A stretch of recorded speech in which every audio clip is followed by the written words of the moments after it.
बिल्कुल सही कहा गया है, समय एक अनमोल रत्न है। अर्जुन एक 14 वर्षीय लड़का था जिसके माथे पर सितारों की चमक थी।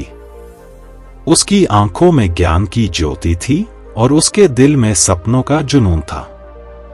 माता पिता उसे डॉक्टर बनते देखना चाहते थे, गुरुजी उसे एक महान इंसान बनते देखना चाहते थे।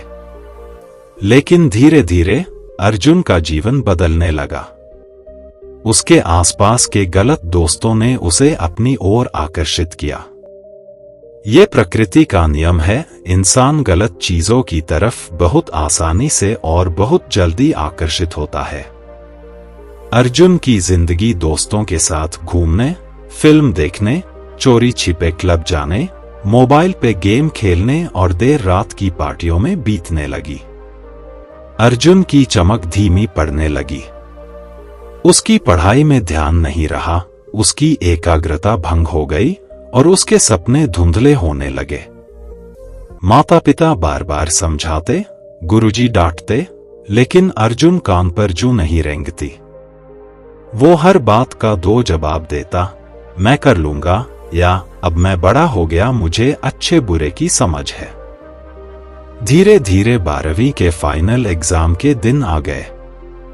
अब परीक्षा सर पे खड़ी थी। सिर्फ 2 दिन बचे थे। अर्जुन को कुछ भी समझ नहीं आ रहा था।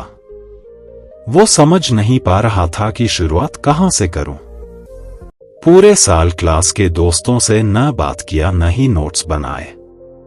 अर्जुन घबरा गया। उसने महसूस किया कि उसने कितना अनमोल समय बर्बाद कर दिया है। उसने रातों रात पढ़ाई करने की कोशिश की, लेकिन बहुत देर हो चुकी थी। परीक्षा में वह फेल हो गया। उसके क्लास के सारे बच्चे अगली क्लास में चले गए। कुछ बड़े बड़े शहरों में आगे की पढ़ाई के लिए चले गए।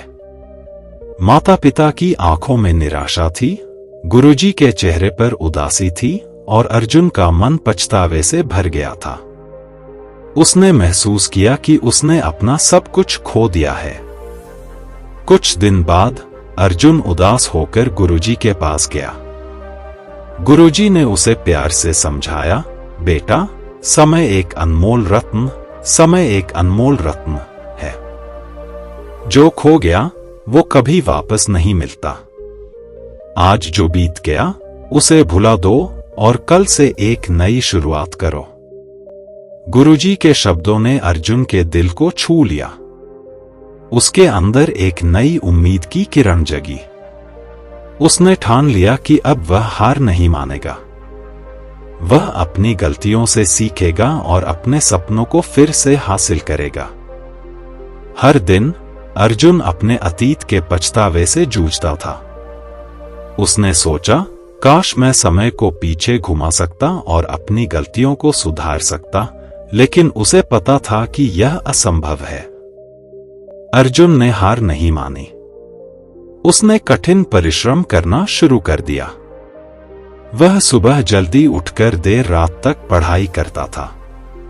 उसने अपनी कमियों को दूर करने के लिए हर संभव प्रयास किया। धीरे धीरे अर्जुन में बदलाव आने लगा। उसकी एकाग्रता बढ़ी, उसकी याददाश्त तेज हुई और उसकी समझ गहरी हुई। वह हर विषय में उत्कृष्टता प्राप्त करने लगा। समय बीतते देर नहीं लगती। कुछ महीनों बाद परीक्षाएं फिर से आईं। इस बार अर्जुन पूरी तरह से तैयार था। उसने आत्मविश्वास के साथ परीक्षा दी। जब परिणाम आए तो अर्जुन खुशी से झूम उठा। वह स्कूल में अव्वल आया था। माता पिता और गुरुजी सभी बहुत खुश थे। अर्जुन ने अपनी गलतियों से सीख लिया था और सफलता का मीठा स्वाद चख लिया था। अर्जुन ने अपनी कहानी दोस्तों और स्कूल के अन्य छात्रों को सुनाई। उसने उन्हें भी समय का महत्व समझाया और कठिन परिश्रम करने के लिए प्रेरित किया। धीरे धीरे अर्जुन एक प्रेरणा बन गया। उसने सिखाया कि समय गंवाना पछतावे के सिवाय कुछ नहीं देता। समय का सदुपयोग करो और अपने सपनों को पूरा करो।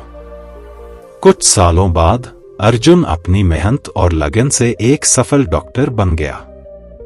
उसने गरीबों और जरूरतमंदों का इलाज करने का फैसला किया। उसने लोगों की जान बचाई और उनके जीवन में खुशी लाई। अर्जुन ने हमेशा याद रखा कि समय कितना अनमोल है। उसने हर पल का सदुपयोग किया और अपने सपनों को पूरा किया। यह कहानी हमें सिखाती है कि समय अत्यंत कीमती है। हमें इसका सदुपयोग कर अपने लक्ष्यों को प्राप्त करना चाहिए। समय को व्यर्थ गंवाने से पछतावा होता है। दोस्तों, आपको यह कहानी कैसी लगी? आप इससे क्या सीखा? नीचे कमेंट बॉक्स में हमें बताएं और अपने दोस्तों से इसे अवश्य शेयर करें ताकि अधिक लोग सभी कहानियां सुन सकें। मिलते हैं अगली कहानी में, तब तक के लिए अपना ख्याल रखिएगा। धन्यवाद। नमो बुद्धाय।